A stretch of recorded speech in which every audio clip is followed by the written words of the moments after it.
چې ښه مطمئن اوسئ په کومه معامله کې رزق په دې معامله کې ښه مطمئن اوسئ حدیث کې دا راځي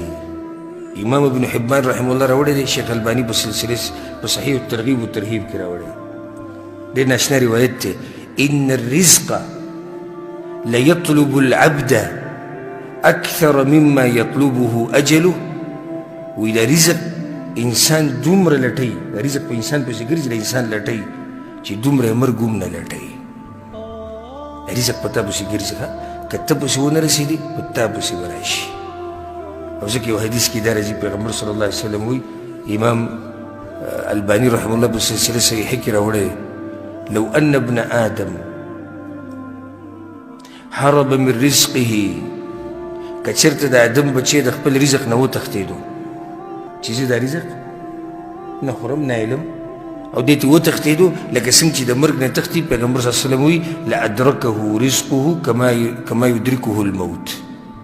نو دا رزق به یې داسې راګیر کړي لکه څنګه چې مرګ راګیروي که ته د رزق نه وتښتېدې هم په تا پسې به راځي دومره پورې خبره وشو نو بیا څه له زړه خورئ که ته د دې رزق نه وتښتېدې تښتېدل خو دې لا څوک نه دي که نه خو زه ته دې وتښتېدې نه وي ده په کار دا رزق به بیا هم په تا پسې درځي لکه چې هلته په تقدیر کې فیصلې شوې ده چې دا د پلاني ده او ځکه یو مشهوره واقعه د سلیمان علیه السلام په سیرت کې بیانېږي چې دریاب په غاړه ناست او یو د اوبو د دریاب یو زناور هغه دې وچې ته شو څه خوراک یې خوله کې راواغېستو بیا لاړ لږ سبا بیا را وی هغه ته تپوس وکړو او الله سلیمان علیه السلام له دا طاقت ورکړی چې هغه به د دې زناورو په خبرو باندې پوهېدو بیا دې تپوس وکړي دا ستا څه قیسه ده بر راوکړي چې ستاسو خوراکونه خو دا نه دي د دوی خوراکونه خو په اوبو کې در نه میلاویږي په دریاب کې در نه میلاوي ته خو وچې ته راخېږي وی هغه ورته وایي چې دا یو زناور دی اوبو کې ډوب شوی دی چې هغه د دې وچې دی او مړ نه دی نښتی دی هلته ژوندی دی نو الله زه مکلف کړی یم چې دله دا رزق وړه راوړه ځکه چې هلته څو پورې چې مړ نه شي نو رزق خو به خوري که نه نو تاسو ته ووایي که نه چې دانه دې پاتې نه مړ کړي و دا په دننه اوبو کې دننه یو زناور پروت دی رب العالمین ډیوټي د دې مهي لګولې د دې څاروي د دې زناورې لګولې چې د اوبو دی نو دا خوراک به له وړي راوړي او ما او تا ځان د مرۍ نه نیولی والله ځان هم سم د مرۍ نه نیولی زمونږ په بیټکونو په مجلسونو کې چې کینې ابتدا د خبرو دې نه کې کاروبار او ډوډۍ او رزق انتها هم په دې باندې کېږي نه زمونږ په منځونو کې خوند شته نه په عبادتونو کې خوند شته نه درس او تدریس شته نه عبادت شته نه ذکر او اذکار شته هېڅ هم نشته صرف یوه منډه ده یوه رزق او رزق رزق او رزق صحیح ده شریعت مونږ ته وایي د رزق دپاره اسباب ولټوه خو اسباب په دومره حدودو کې ولټوه چې د الله نه دې د الله نه دې غافله نه کړي الله به ځان هم وسپاره الله به ځان وسپاره توکل وکړه په الله باندې الله به دې نه خراب کړي او د هغې سره سره اسباب لټوه بغیر د اسبابو هم کار نه کېږي داسې دی چې نن سبا د خلکو د اسباب یو قسمه د الله سره شریک کړي دي والعیاذ بالله یاره که ګاډی نه وی نو زه به د لوږې نه څه شم مړ به شم دا ته دا ګاډی د الله سره شریک او که دوکان نه وی او بعضو ته چې وایي زه صحیح د خپل ملک ته لاړ شم نو خورم به څه هلته پاکستان کې به زه خورم څه جي ته چې مخکې پاکستان کې وي او ته چې مخکې خپل ملک کې وي چا ساتلي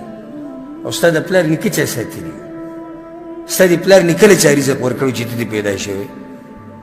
او دا اوس چې هلته په کروړه او په اربونو خلک ناست دي له څوک رزق ورکوي ایمانونه چې کله کمزوري شي کوم رب چې ما له په سعودي عرب کې رزق راکوي دغه رب به په پاکستان کې هم راکوي او کوم رب چې پاکستان کې رزق راکوي هغه به ما له په امریکا کې هم راکوي او کوم رب چې په امریکا کې راکوي هغه به راله په انډیا کې هم راکوي ما تاسو ته ووایي چې هغه زناور اوبو ته ولیدلی دی خو ژوند یې شتي رزق ورته رسي رزق ورته رسي نو چې دغه زناور دومره خیال ساتلی شوی دی او رزق ورته رسي ته انسان اشرف المخلوقات ستا رزق ورته ته نه رارسي لازم به تاسو ته ستاسو رزق رارسي اسباب لټوئ محنت کوئ کوشش کوئ خو دومره په اسبابو کې مننوځئ چې د الله دین د نه څه شي د الله دین د نه هېر شي. نه اسباب به هم لټې د رزق د ګټلو، د هغې سره سره به دینداري کې او غټ مقصد به دې صحیح، غټ مقصد د الله دین به یې،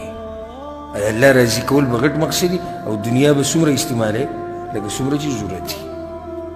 اوس ګوره د ټوخي دا شربت چې مونږ د ډاکټر نه راولو د ټوخي دپاره، ټوخي شربت ټول پېژني چې صحیح تریخي، ماشوم هم پېژني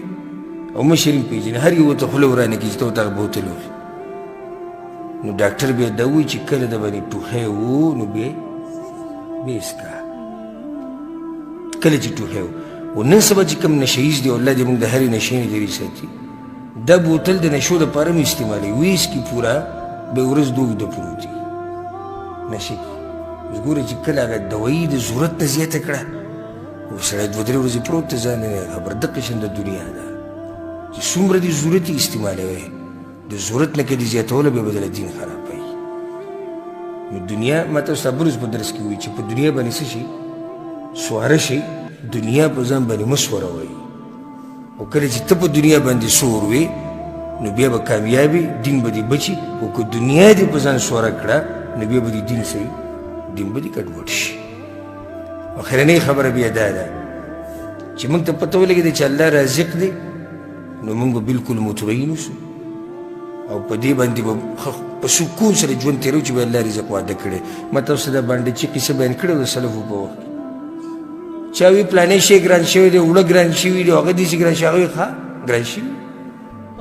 خلکو ته ته عجیبه سړی موږ دومره اوږد تقریر وکړو چې پلانې شی ګران دی، پلانې ته وایي ښه. خلک څه دغه وکړي، څه تفاعل وکړي، څه ګرم شي چې ولې څنګه دا به کېږي څه، دا به خورو څه، لکه څنګه چې موږ وي دا به کېږي څه، دا خو طبیعي شو. هغه ورته وایي ما ورسره لوز کړی دی چې زه به دې بندګي کوم، او هغه را سره لوز کړی چې زه به رزق در کوم. نو د دغې را سره پروا نشته، ځکه چې هغه خپل رزق، هغه خپل لوز پوره کوي. پروا را سره دا ده چې زه به دا خپل پوره کړم او که نه. الله خو یې په خپل لوز ولاړ دی. ما سره دغه غم نشته، اوړه ګرانېږي که کمیږي راکوي به، ځکه چې هغه راته ویلي زه یې در کوم. خو دا را سره غم دی، ما ورسره لوز کړی چې الله ستا بندګي به کومه، خو اوس را سره دا لوز دی چې د بندګي به پوره کړم او که نه. نور هغه به رزق راکوي، لازم به یې راکوي. او اخرنۍ خبره دا ده الله رازق ذات ته انسان له رزق ورکوي چې دا رزق اثرات بیا ستا په بدن باندې څه شي راښکاره شي. الله چې دله څه درکوي نو پرېږده چې به دې بدن راښکاره شي، په سوړو یې مه ورمنډه. حدیث کې درځي امام نسائی رحمه الله راوړی، ډېر ناشنا حدیث دی. مالک ابن نضله رضی الله عنه هغه وایي زه راغلم په پیغمبر صلی الله علیه وسلم پسې وانا کشف الهیئه، وایي چې راغلم دا سر یې داسې ګډوډ شي، ګډ بېګډ، جامې ټولې څښا شوي خراب وي. پیغمبر صلی الله علیه وسلم ورته یا مالک مالکه، هغه وایي نعم یا رسول الله الک مال، مال مال داسې رښتې پیسې ویسې. پیغمبر صلی الله علیه وسلم دا مطلب چې دا سړی څه دی غریب دی، ځکه دا شي ګډ بېګډ ګرځي و بدحال. هغه وایي یا رسول الله مال کم مال وی که څاروي وی ښه ډېر دی، دا بل مالو ښه ډېر دی، دا مالداره سړی دی. نو هغه ورته فاذا اتاک الله مالا فليرى عليك اثر نعمت الله وكرامته. مالکه چې الله دله مال درکړی دی نو به پرېږدي چې د دې مال اثرات خو په تا باندې راښکاره شي. الله دا خوښوي چې زه بنده له څه شی ورکړم او د دې بنده باندې د هغې اثرات څه شي راښکاره شي. ده به چاودلي پوندې نیولي ګوته به کې نه نوځي، او په لشتکي پیزار به یې اچولي، ته به چې الله که چې ته پنځه ریاله ما سره وایي چې دله مې ورکړی وی، چې معلوماتو کې نیم کیلی د هغی، نیم کیلی د هغی او د سعودي عرب کې پروت دی. او چې ورته ووایه کلي ته نه ځي، نه کلي ته تلو نوم به نه لري. جامې دومره نری شوي چې د بدن هغه ویښته پکې راوچي. ما لیدلي په خپله، ما لیدلي ښه پېژنم یې، په د بدن دا ویښته د سینې ده، دا په جامو کې یې سینې راوچي. ته به وایي دا چې دی ډېر غریب دی. تپوس چې وکړي نو د هغه څلور زامن دلته په سعودي عرب کې دي او دوه په دوبۍ کې دي، او د غریب نور څه نشتي، یو وړه ورته کې بنګلې ده او پای کې دننه 18 کمرې دي او ګاډی ده او موټر ده او جېده دې حال ته وګورې. لکه جامې مزداري دا بس جامې د هغه چا کار دی چې زړه یې ژوندی، زړه یې روغ وي، ستاسو زړونه برابر دي. ولې ستا دې زړه داسې جل شوی څه تندر به راولېدلی زړه داسې جلی زړه خو الحمدلله ټولو ژوندی دی کار کوي نو پرېږده چې د الله دا نعمت څه شي